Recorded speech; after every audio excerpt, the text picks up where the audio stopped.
Աստված օրհնի ձեզ։ Ուրեմն, եթե բացեք գործ կառաքելոց, առաջի գլուխ 4-ից 9 համարները։ Սա արդեն Հիսուսի հարությունից հետո է։ Եվ նրանց միասին ժողոված ժամանակը պատվեր տալիս նրանց Երուսաղեմից չհեռանալ,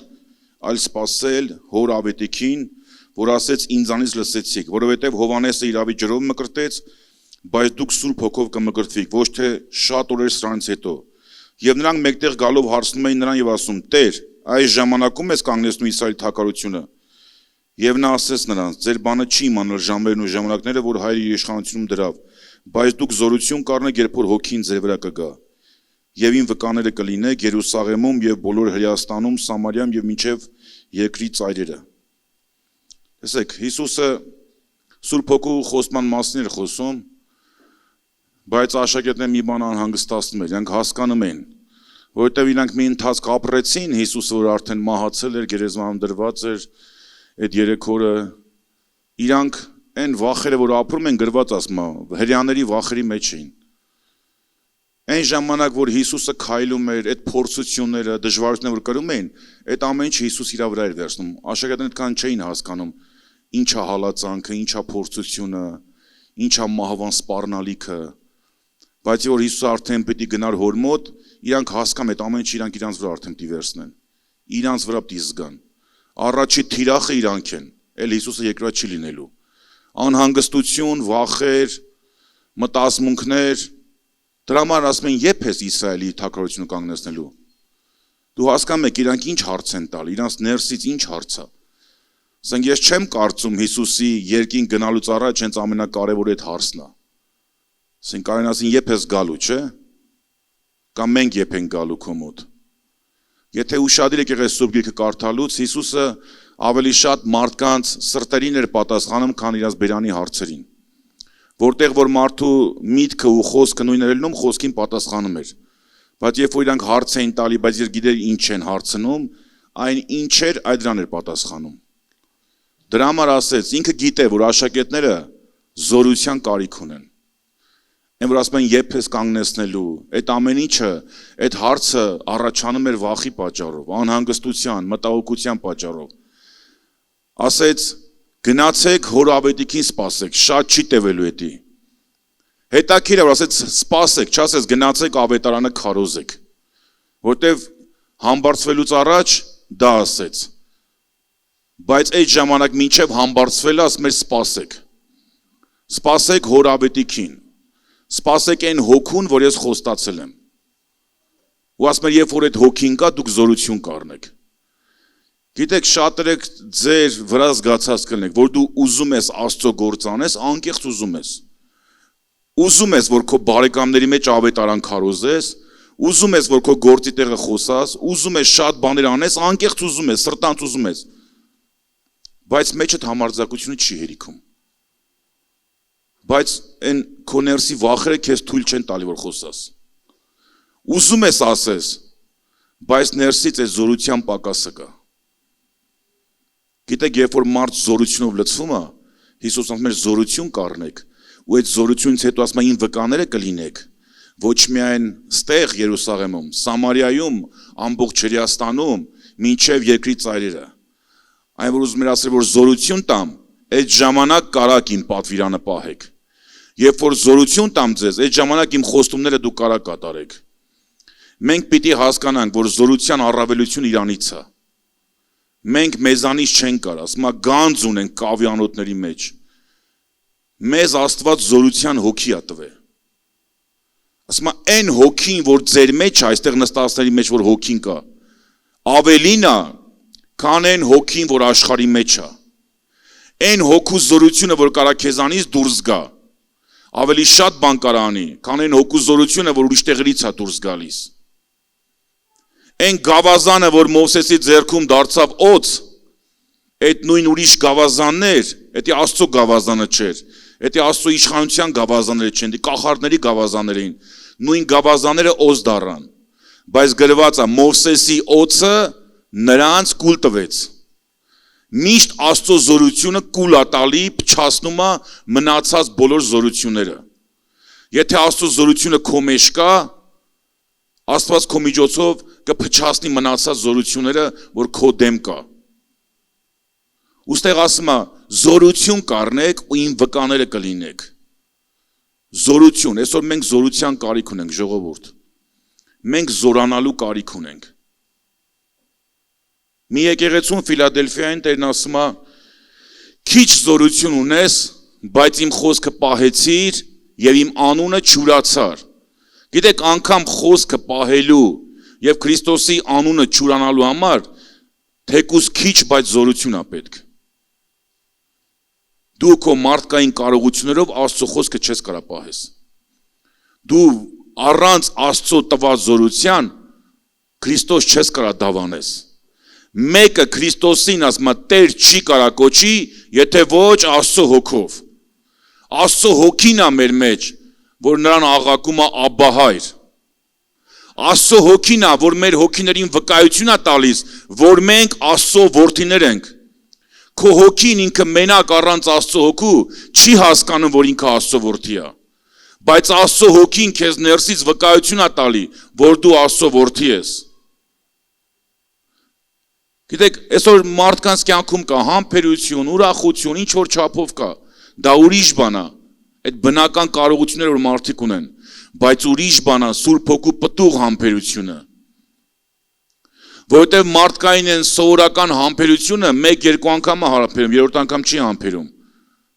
Բայց Սուրբ Հոգու տված համբերությունը մինչև կյանքի վերջ կարող է համբերի։ Մարդու բնական ուրախությունը որ կա առանց Սուրբ Հոգու,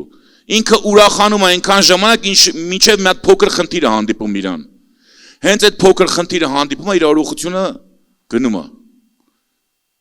Բայց Սուրբ Հոգու տված ուրախությունը նեղությունների ժամանակ էլ է կարողանում ուրախանալ։ Փորձությունների ժամանակ էլ է կարողանում ուրախանալ։ Վտանգների մեջ էլ է կարողանում ուրախանալ։ Կարիքների ժամանակ էլ է կարողանում ուրախանալ։ Մարդու բնական հավատարմությունը որ ունի, այնքան ժամանակը հավատարի, մինչև դիմացին իրան հավատարիմ է։ Այդտեղ իր հավատարմությունը վերջ է լինում, բայց Աստծո հոգու տված հավատարմությունը հավատարիմ անգամ երբ որ դիմացին անհավատարիմ իր նկատմամբ։ Դրա համար մենք հոգով լցվելու կարիք ունենք։ Դրա համար գրված ասում է Աստծո տկարը, մարդկանց ծորական տկարության մասին չի խոսում։ Աստծո տկարը այս աշխարհի զորավորից ավելի զորավոր է։ Աստծո հիմարը թեկուզ Աստծով, բայց շատ քիչ գիտի, բայց ասում է Աստծո հիմարը այս աշխարհի իմաստուններից ավելի իմաստուն է։ Ամեն։ Աստված օրհնի ձեզ։ Ուրեմն Փիլիպպեցիների թուղթը 4-րդ գլուխ 13-րդ համարից կարդամ։ Մի քիչ վերևից կարդանք, որ ավելի պարզ լինի։ 12-ից։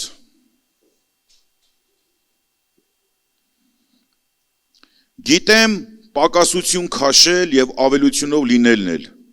Ամեն բանի մեջ ամենին լավ տեղեկացած եմ։ Կշտանալն էլ, սովելն էլ, ավելությունով ունենալն էլ, պակասություն քաշելն էլ։ Ամեն բան կարող եմ ինձ զորացնող Քրիստոսով։ Սակայն լավ արիք, որ հաղորդ եղաք ինձ իմ նեղությունների մեջ։ Այս համարը եթե ուշադրություն դարձնենք, մենք ավելի շատ ուրիշ բաների համար ենք օգտագործում, բայց որ իրան նայում ես համատեքստի մեջ, ինքը լրիվ ուրիշ բան է ասում։ Մենք որ ասում ենք ամեն բան կարող ենք մեզ զորացնող Քրիստոսով, մենք դա ասում ենք այն մտքով, որ կարանք շատ բաների հասնենք, նվաճենք, հաղթենք, ճիշտ է։ Բայց այդ խոսքը ոչ միայն դրա համար է։ Այդ խոսքը ավելի լայն բան անգտքում իր մեջ։ Պողոսն ասում է ես Քրիստոսով կարող եմ սոված մնալ։ Ես Քրիստոսով կարող եմ սովածության միջով անցնել ու մնալ Քրիստոսի հետ։ Ես Քրիստոսով կարող եմ փորձների միջով անցնել ու մնալ Քրիստոսի հետ։ Եվ Քրիստոսի հետ կարող եմ պակասություն քաշել, բայց չտրտնջալ։ Ես Քրիստոսով կարող եմ նեղություն կրել, բայց մնալ հավատքի մեջ։ Դրա համար ասում է ամեն բան, թե լիության իմաստով, ամեն բան թե պակասության իմաստով։ Մենք որ շատ օգտագործում ենք ամեն բան կարող ենք մեզ զորացնող Քրիստոսով, ավելի շատ մենք միտք ունենք բարձրանալու, հաղթելու, նվաճելու, ճիշտ է։ Բայց երբ որ մի հատ ուրիշ տեղով Աստված թույլ տա անցնես, իմացի որ դու դրա մեջ էլ կարող ես։ Աստված նեղությունների մեջ էլ քո հետ է։ Գիտեք, Պողոսը որ շատ ցավի մեջ է, շատ ցավի մեջ։ Գրած ասում է 3 անգամ Տիրոջ աղաչեցի։ Պողոսի աղաչելն էլ գիտեք ինչ աղաչել է, եւ մեր աղաչելն այդքան նման չէր։ 3 անգամ աղաչեցի, որովհետեւ սատանայից խայթոց էր տվել, չգիտեմ, կարող նոպաներ էր ունենում, պրիստուպներ էր ունենում, թե ցավեր կար մարմնի մեջ, վերջը մի բան կար, որ շատ ուժեղ իրան ցավացնում էր։ Գրված որ բռունցքով ինձ ծեծում էր։ Դե պարզը չէր գալի, ասում է չափալակ տալի, բայց շատ ցավացնում էր։ 3 անգամ աղաչեցի, որ ինձանից հեռացնի։ Տերն ինչ ասեց։ Ասեց իմ շնորհքը հերիք է քեզի, որովհետև իմ զորությունը կատարվում է տկարության մեջ։ Գիտես, սա ուրիշ տկարության մասին է խոսում։ Սա չի խոսում այն տկարության մասին, որ մարդ մեղքի պատճառով է տկարացել։ Սա խոսում է այն տկարության մասին, որ դու Աստծո գործը անելով ես տկարացել։ Ուտեղ մի հատ ուրիշ ներգործություն է գալի քո կյանքում։ Հիշում եք Սամսոնը էշի ծնոտով գրված է 1000 փղշտացի սպանեց։ Այնքան էր հարվածել 1000 հոգի։ 1000 հոգի զինված մարդուն մի հատ էշի ծնոտով սպանում է։ Դե բնական է, դա իր բնական կարողություն չէր, Աստծո հոգով էր անում, բայց երբ որ ասում է արդեն շատ էր ծարավե հոգնե, ասես Տեր, ոնց որ միտք է տրել, ես քան հաղթանակից հետո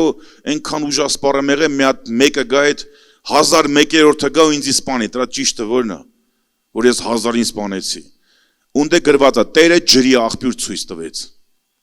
Այ երբ որ տկարանում ես իր գործը լավ անելու պատճառով, այն ժամանակ Աստված քեզ մի հատ ուրիշ աղբյուր է լցնում քո մեջ։ Մի հատ ուրիշ զորություն է տալի քեզ։ Մի հատ ուրիշ ձև է զորացնում քեզ։ Ժողովուրդ, հավատացեք, մենք այսօր զորանալու կարիք ունենք, որովհետև մենք հələ վաղվա օրը պիտի ապրենք, որովհետև մենք հələ պատերազմ ունենք պատերազմելու, որովհետև մենք հələ հաղթելու բաներ ունենք, որովհետև մենք հələ փորձություններ ունենք, որի միջով պիտի անցնենք։ Հիսուսը Գեթսեմանում աղոթում էր։ Ես ինչքան էլ ուզենամ, փորձեմ, հասկանամ, մտնեմ իր դրության մեջ, հաստատ շատ կարող նշույլներ զգամ իր այդ ցավից։ Չեն կարող այդքան զգանք, ապրենք, ինչ է նշանակում քրտին կարյան կաթիլների պես էր դառը։ Ինչ է նշանակում հոգիս մահվանչապ տխուր է, Հիսուսն էր ասում։ Ինչ է նշանակում, որ Հիսուսը մի բանի համար պիտի 3 անգամ աղոթի։ Չկա իր ծառայության մեջ տես բան, որ ինքը մի բանի համար 3 անգամ աղոթի։ Ինքը շատ բաներ, ինքը որ լեգիոնի էր հանդիպում, չէր աղոթում, ուղղակի լեգիոնին հանում էր։ Հələ լեգիոն աղաչում էր, ասում էր, Տեր, եթե կամենում ես, թող եթանք խոզերի մեջ։ Ինքը չէր ջանք գործադրում, որ լեգիոն հանի։ Ինքը ջանք չէր գործադրում դիվահարներին բժշկի, բայց մի հատ փորձյան առաջ էր կանգնել, գրված է 3 անգամ աղոթեց։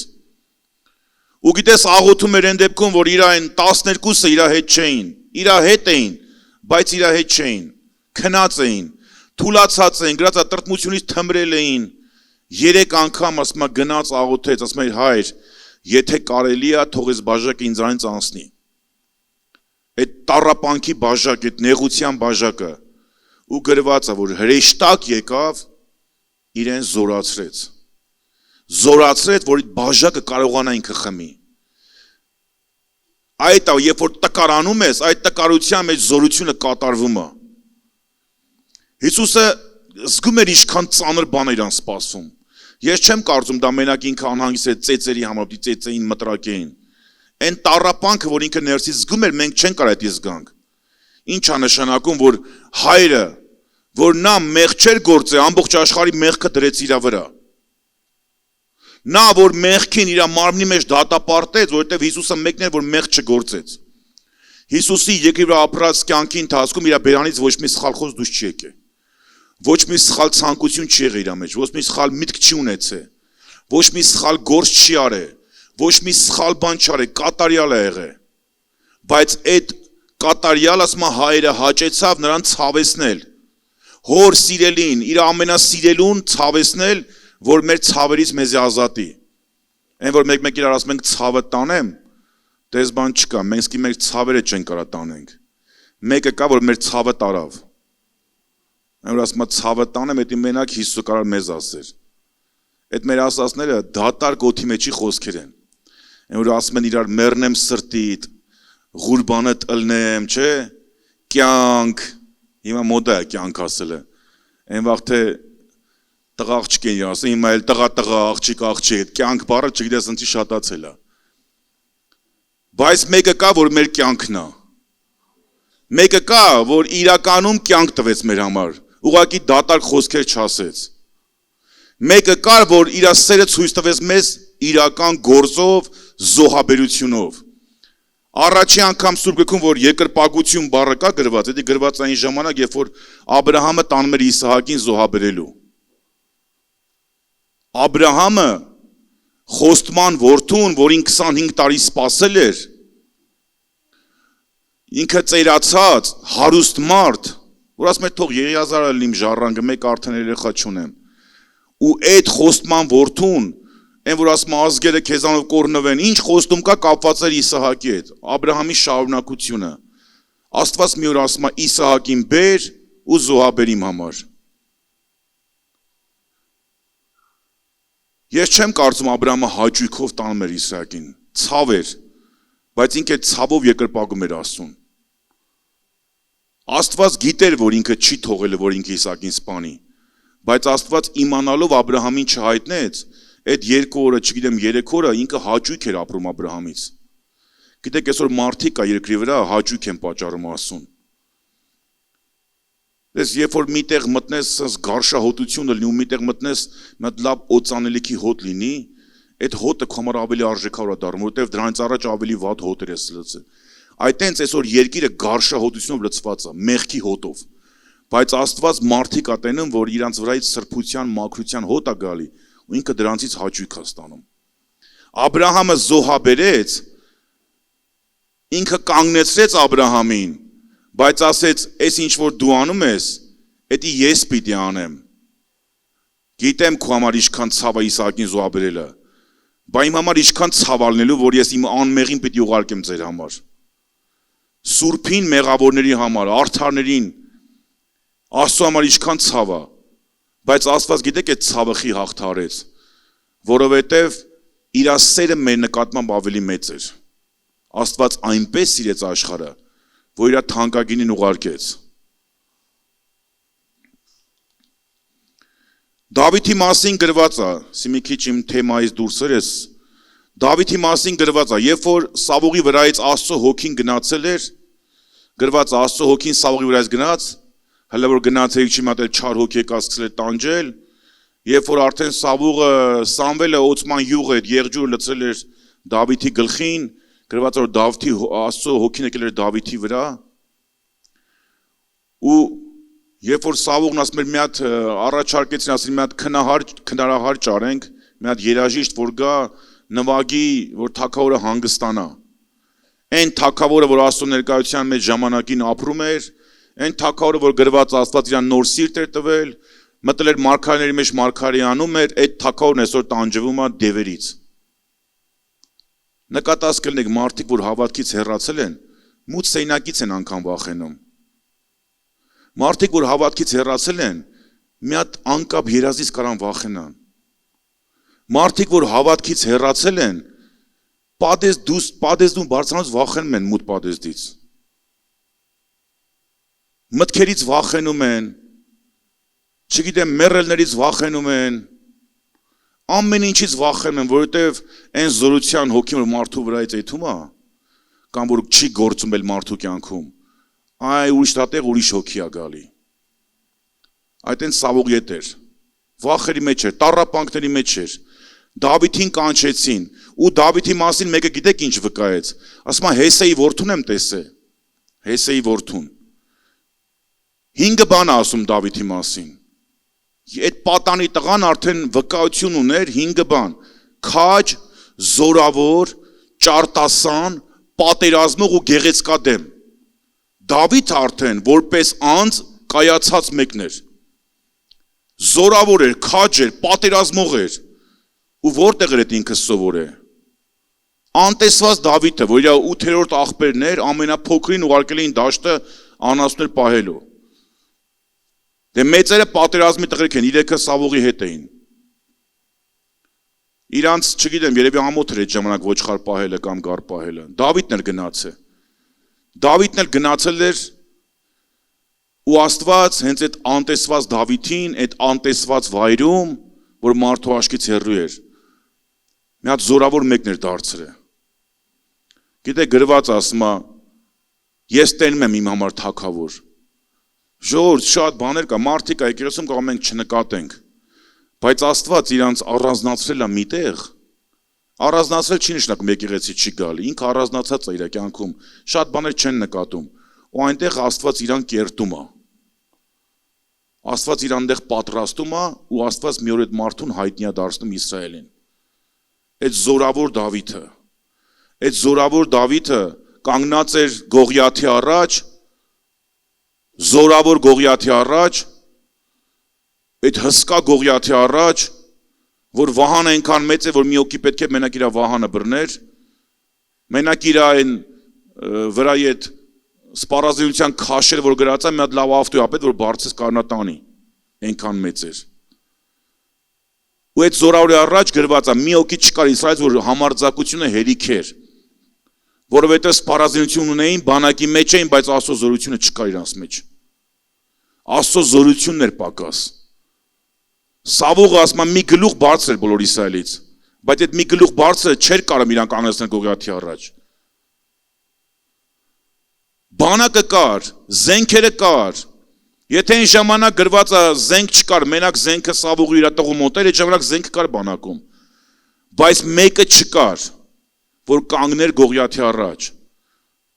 Բայց մեկը կար, որ ճանաչում էր Իսրայելի Տեր Աստծո զորությունը։ Ասում էր դու ին վրա նիզակով, գեղարդով, վահանով ես գալի, ես քո վրա կենդանի Աստծո անունով եմ գալի։ Այսօր մեզ պետք է ժողովուրդ Աստծո զորությունը ճանաչել։ Տեսեք Սավողի ու Դավիթի տարբերությունը։ Ասում են Դավիթը նայի մեր Իսրայելի մեջ ինչքան զորավոր մարդիկ կար, իրան դարձնում էր ոնց որ իր թիկնապաները։ Սավողը այնքան անպաշտպան էր զգում իրան, թագավոր մարդ, բայց ինքը ապահովության զգացող չուներ իր մեջ։ Միշտ այդ 600 հոգին իր հետ էին։ Գրված անգամ քնելուց այս կողերով քնում էին, որ ինքը մեջտեղում իրան ապահով քնի։ Բայց Դավիթը մեկն է, որ իր համար երբեք զորք չհավաքեց։ Թիմ չհավաքեց իր համար։ Այն որ Սավողը հաշվի համար աներ, Աստված Սավողին այդ հաշվի համար չէր պատժի, բայց որ Դավիթը հաշվի համար արեց, Աստված պատժեց, խի, որտեղ ուզում էր Դավիթին ասել, ես եմ քո զորությունը։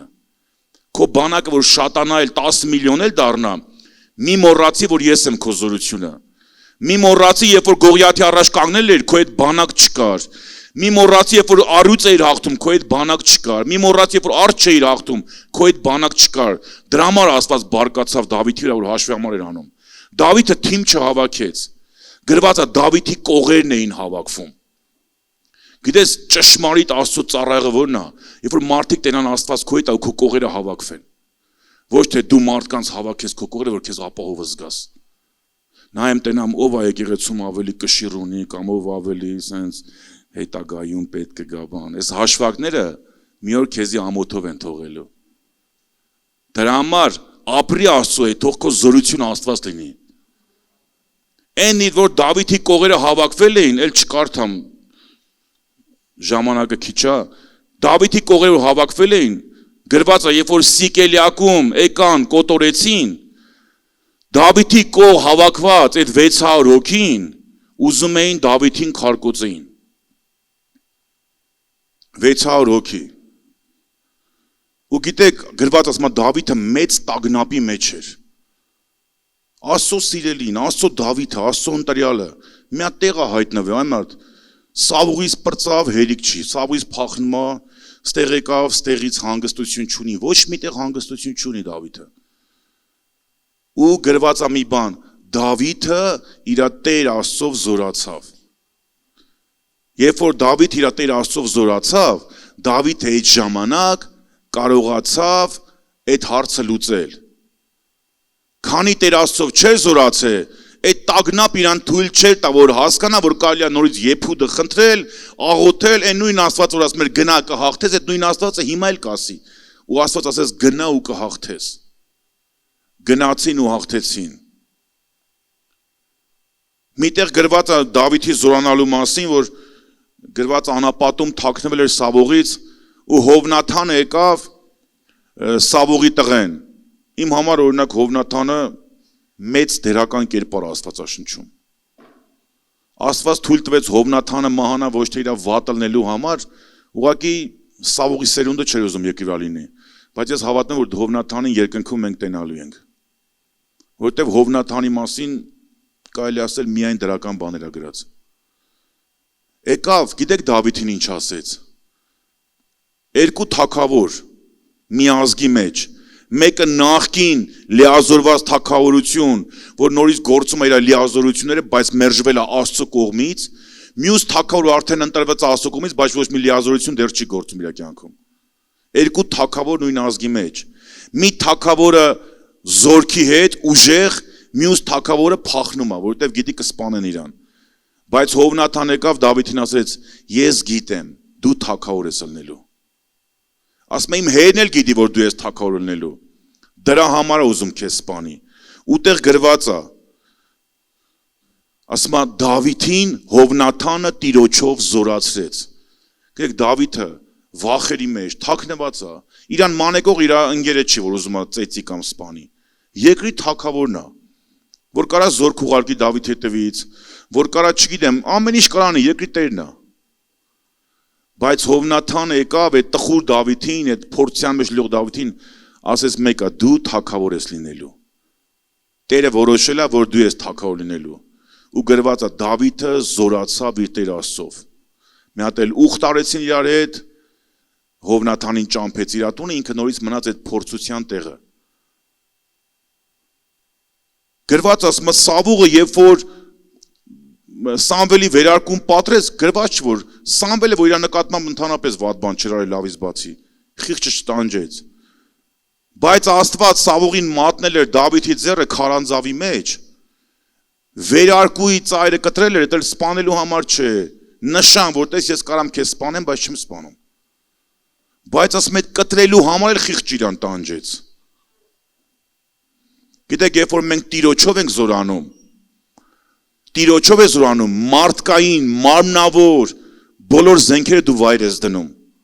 որովհետև դու հասկանում ես, որ քո կյանքում արդեն ուրիշ սպառազինություն է պետք։ Քո կյանքում արդեն ուրիշ սպառազինություն է պետք։ Գրված ասում է մեր զենքերը Պողոսն ասում, տկար չեն, եկեղեցու զենքերը տկար չեն։ Եկեղեցին դանակով, չգիտեմ ինչով չի պայքարում։ Եկեղեցուն կա զենքեր,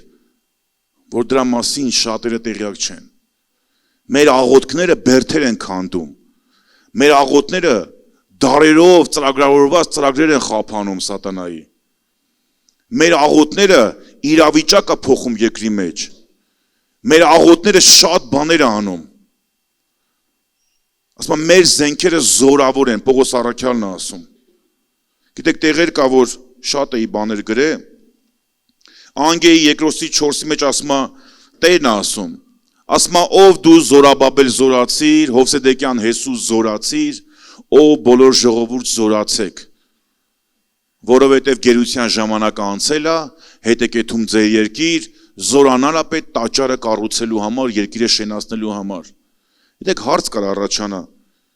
Մենք գիտենք, որ Տերն է, չէ ամեն բան անում։ Եթե Տերն է անում, էլ ինչ իմաստ կա զորանալու։ Խիտերը նայում է դու զորանաս նոր ինչ-որ մի բան անի,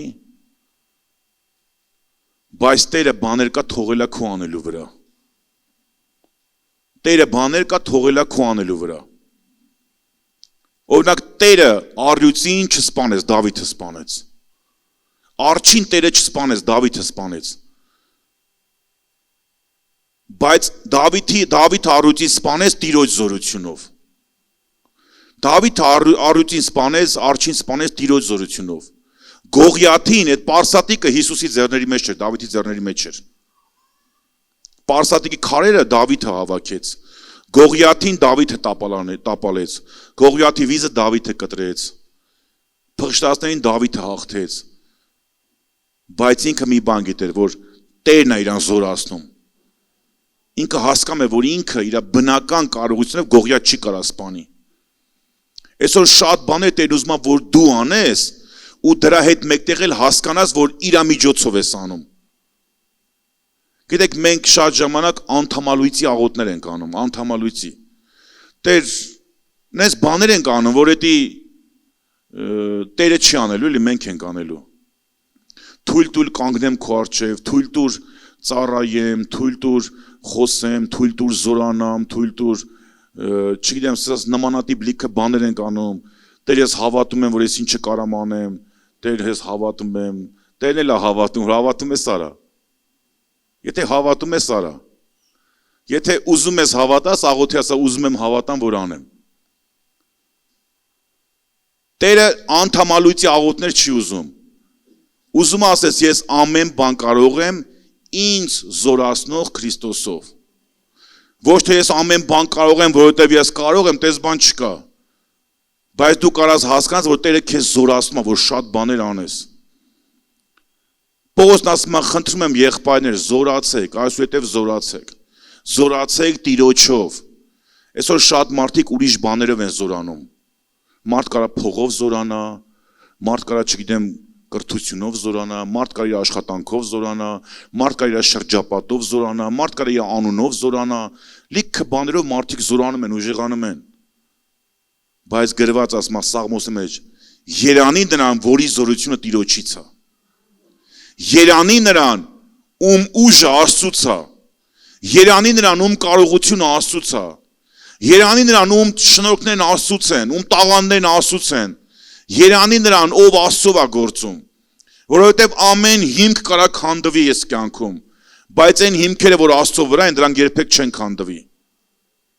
ամեն հիմք կարա քանդվի, մեզ զորանալ է պետք ժողովուրդ, լեզուների աղոթքը դա տկարի աղոթք չի, լեզուների աղոթքը ոչ էլ դա հոգևոր մերկություն է, որ դու լեզուներով աղոթում ես, նշանակում է բան չգիտես ասելու, այ որ շատ բան գիտես ասելու, դու հասկանում ես, որ քո շատ բան իմանալը այս պահին չի օգնում, քեզ լեզուների աղոթք է պետք, լեզուներով զորանալ է պետք, Սուրբ Հոգով լցվել է պետք։ Ես նկատել եմ, մեկ պատգամներ եղել նայել եմ, բառապաշարով ուզում են խեղդեն մարդուն, բառապաշարով։ Շատ խոսքեր, թևավոր խոսքեր, նես բառեր ասեն, որ դու առաջ անգամ ես լսում։ Օրինակ, որ կարաս ասես, ես սենց եմ մտածում, ասում ես, իմ դիրքորոշումն ասենց, նույն բան է ժողովուրդ, ոչ մի ավել բան։ Օրինակ կարաս մի հատ սովորական, մի հատ բան ասել եմ, թևավոր խոսք օգտագործես։ Գիտեք, Հիսուսը երկրի վրա ամենահամեստ բառապաշարն էր օգտագործում։ Ամենահամեստ բառապաշարով էր խոսում։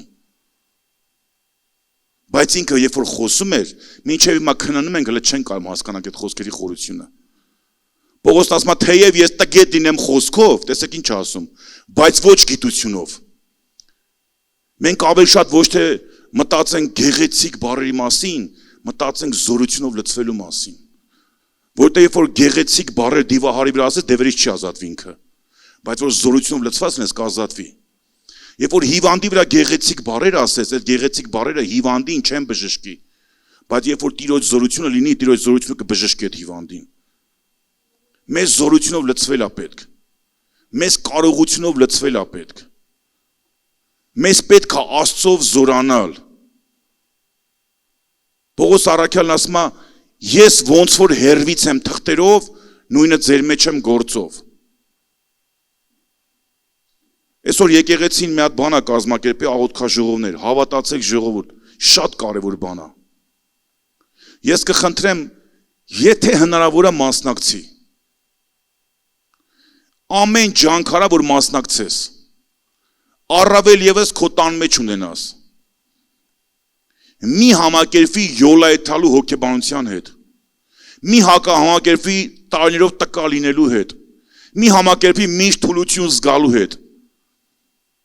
Երբ որ Եգիպտոսից Իսրայելը դուրս էր եկում, ամաղեկացին երբ որ հարձակվեցին Իսրայելի վրա, գրված ասում է Իսրայելի բանակի հետևի տկարներին սպանեցին։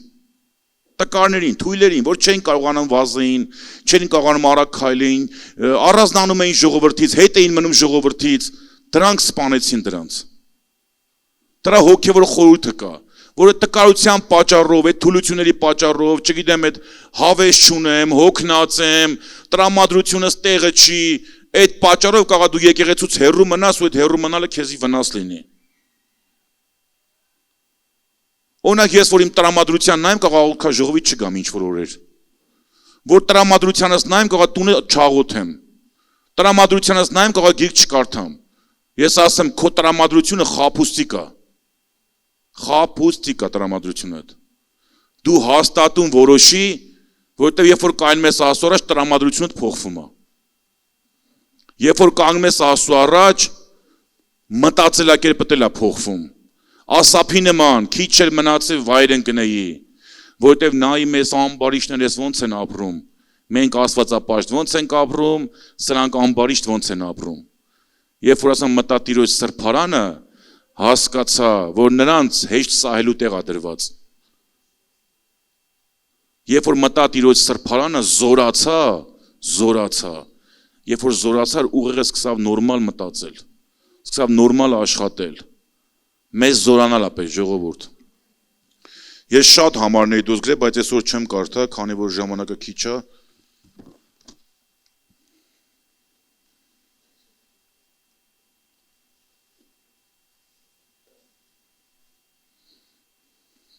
Միտեղ էլ կարդանք ու երևի աղոթենք արդեն։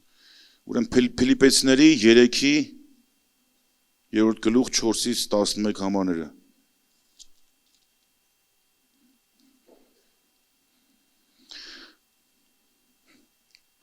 Թեև ես վստահություն ունիմ մարմնի կողմանել, եթե մի ուրիշը կարծե, որ մարմնով վստահ լինի, ավելի ևս ես,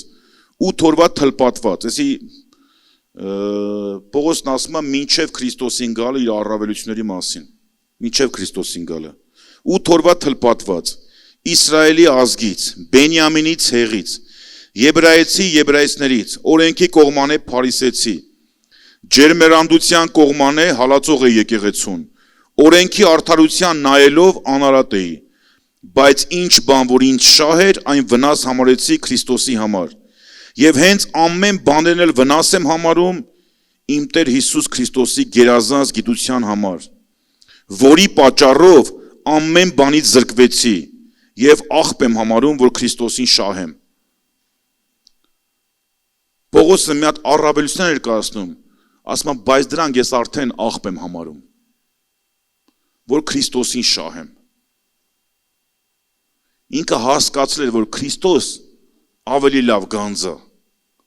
Ասում է, մի մարդ, մի վաճառական, որ գանձեր էր առնում, մի օր մի հատ լավ գանձ գտավ մարգարիտ, գնաց բոլոր գանձերը ծախի, որ դա առնի։ Չգիտեմ, մինչև Քրիստոս քո կյանք գալը շատ գանձեր ունեիր, բայց այսօր ինքն է քո գանձը, ինքն է քո ամենաթանկ գանձը։ Դրա համար եթե իր համար ամեն բանն էլ վաճառես, ես այդ նյութականի նկատի չունեմ, ամեն բանից զրկվեսել, զրկվել էր հերիք չի, զրկվել էր ու հետնել տրտում չէր, հետնել չէր փոշմանե, մի հատ էլ ասում էր աղբ եմ համարում։ Ու տեսեք Քրիստոսի մեջ ինչեր էր ինքը ուզում, որ նրանում գտնվեմ, եւ ոչ թե իմ արդարություն ունենամ, որ օրենքից է, այլ այն, որ Քրիստոսի հավատքից է, այն արդարությունը, որ Աստծուց է հավատքով, որ ճանաչեմ նրա հարության զորությունը, եւ նրա չարչարանքի մասնակից լինելը, եւ նրա մահվան կերպարնակից լինելով, որպեսզի մեռելների հարությանը հասնեմ։ Տեսեք, նորից զորության մասն է խոսում, ասում ես ուզում եմ Քրիստոսի հարության զորությունը ճանաչեմ։ Զորությունից հետո է ասում, նրա մահվանը կամ նրա չարչարանքներին կցորդ լինեմ։ Երբ որ զորությունը գալիս է մարդու կյանքի մեջ, ինքը հալածանքները կարողանում է հաղթարել։ Երբ որ զորությունը գալիս է, ինքը դժվարությունները կարողանում է հաղթարել։ Մենք այսօր մեր առջև դրված լիքը խնդիրներ կա։ Մեզ զորանալ է պետք։ Ես ասեմ, կարաս աղոթես, որ Աստված քո կյանքից բոլոր խնդիրները տանի, բայց եթե հանկարծ չտանի, չհիասթափես, որովհետև խնդիրներ միշտ ունենալու ենք։ Կարաս աղոթես, որ ընդհանրապես նեղության չհանդիպես, բայց որ հանդիպես, չհուսահատվես, որովհետև ոչ թե ինչ որ անծանոթ բան է կատարվում քո հետ, այլ քո աղոթներն էլ է սխալ աղոթք։ Առաքյալների մեզ պետք է աղոթել, որ Տերը զորացնի, որ այդ դժվարությունը հաղթահարենք։ Ոչ թե դժվարությունը տանի մեր կյանքից, այլ քեզ զորացնի։ Այո, դժվարություններ կան, Աստված կտանի մեր կյանքից, բայց դժվարություններ կա, Աստված թողում է քեզ զորացնելու համար։ Թողում է, որ դու իր կարիքը զգաս։ Հակոբը, որ չլսեր իր աղբերը գալիս է, վախեցավ աղբորից, որովհետև մուռ ուներ, սպանելու մուռ ուներ։ Օրհնությունը գողացել էր, անդրանկությունը գողացել էր, գրվա լսեց 400 հոգով գալիս է վրեն։ Այդ վախը իրան ստիպեց, այդ վախը, որ ինքը Աստծու փեշերից պինդ բռնի, ասի մինչև չորհնես քեզ չեմ թողելու։ Այն մեր կյանքի դժվարությունները ոչ թե մեզ Աստծուց հեռանալու համար են, այլ Աստծուն պինդ բռնելու համար են, որովհետև եթե Աստծուց հեռանաս, կշրջափակվես դժվարություններով,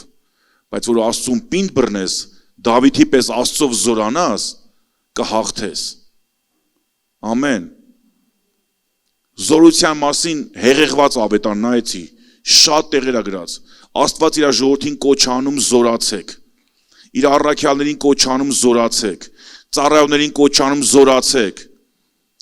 Ամեն թագավորը գրված ասма եւ նրա արածները գրված են Իսրայելի հիշատակարած գրքում, նրա գործերը եւ նրա զորությունը։ Ամեն թագավորը զորություն է, զորություն որ ասում է իր արած գործը։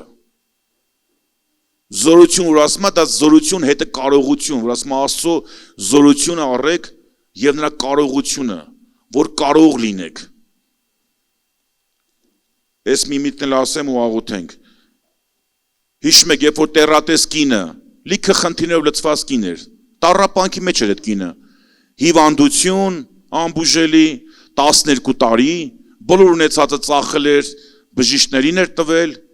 վիճակը ավելի էր վատացել, այդ հիվանդության պատճառով ինքը հասարակության մեջ չէր կարողանում լիարժեք մտներ դուրս գար, որտեղ հրեական օրենքով պետք ինքը դուրս մնար որպես անմաքուր։ Մի օր, որ Հիսուսին հանդիպեց, հասկացավ։ Ասում է մենակ նրա փեշին կպնեմ քղանցքին, կբժշկվեմ։ Ու երբ որ կպավ հավատքով, Հիսուսն ասում է, ով կպավ ինձի։ Այս միտքը շատ եմ ասել, աշակերտները չէին հասկանում։ Մարմնավոր մտքով հոգու բաները չես կարող հասկանաս։ Պետրոս ասում է, Տեր, քեզ դու ամբողջի մեջ տրորվում ես, ամեն ձեռից ասում է, կպնում են քեզի, դու ո՞նց ես ասում ով կպավ ինձի։ Չէ, ասում է, մեկը կպավ ինձի։ Իսկ այս կպնելու մասին չէր խոսում։ Հավատքով կպնելու մասն էր խոսում, որտեղ ասում է ինձանից զորություն դուրս եկավ։ Այսօր դու կարաս հավատքով կպնես իրան, ու երբ որ իրանից զորություն դուրս գա քո համար, այդ զորությունը այդ քո չլուծված հարցերը կլուծի։